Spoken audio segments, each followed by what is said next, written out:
Hi everyone, welcome back to my channel 𝙍𝙚𝙞 entertainment. Matam sangna ina video namba ngamjarudre aigi video kharada copyright strike chabadagi.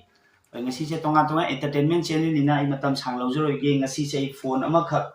akhoi inaw nupa amagi phone ama sum lejarapani si unboxing amtam tawjige tawni yamna hongba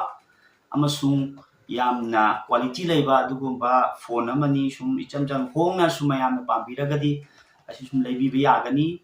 mayam su khami Realme 4X ko Realme 4X si unboxing amta tawjage mayam amta yengbiu mayam mamangda unboxing tawjage tawbani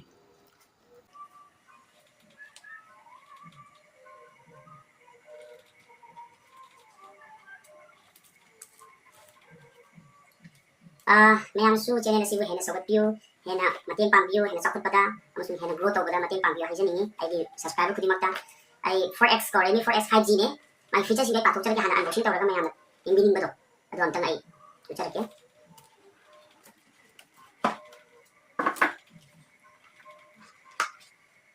pin yaw manis ko ai phone su manungda sile yam fajaba design nupi macha sinasu nupa sinasu naha sinasu paibada yamna fajagadaba phone ni selere.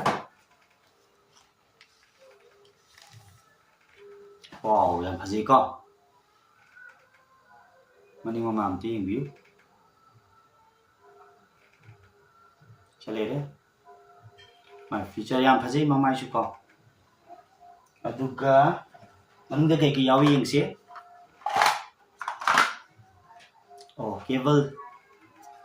cable magi charger hai tare charger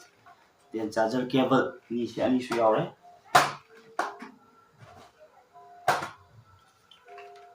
cable charger sim ani mak yaure then phone se yam fajai mai feature khra ai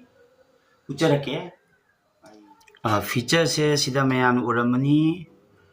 Realme ma se 50 megapixel AI camera dimension se 6300 5G ko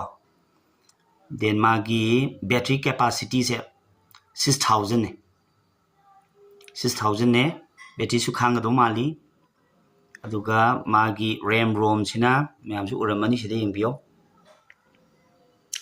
6GB ROM 128 6128 haiba tare ko sum hongna sum paiba yaraba phone amani golden color gi golden glow color ni ma se aduga ma se yam hongna maman su yam hongi maman se only su tagi 12500 adugi changda lei mayam na sum phone se unboxing tawjari se kaigina tar yam hongna sum paisa nungsa yam kana paija daba hai tare phone si amta ucharake paisa nungsa yam kana paija daba aduga sum phone amani sum video number khotpa photo kapa de memory su nungai ba battery su nungai ba paininga gadi phone se yamna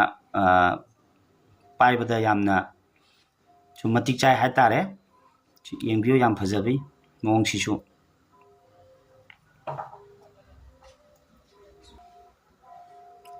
5G support awi 4X Realme ko sida cover pin gi cover am su yawe ko sunda manungda kai yawge habda fit ai thok jarake pin ko okay yam fajaba kenom su yor me magi back cover transparent oiba back cover am su sida yawrame ko si masai hapira pa back cover ni aduga sida pin leire ko okay mayam si yam te na video se swaida losinjarage mayam na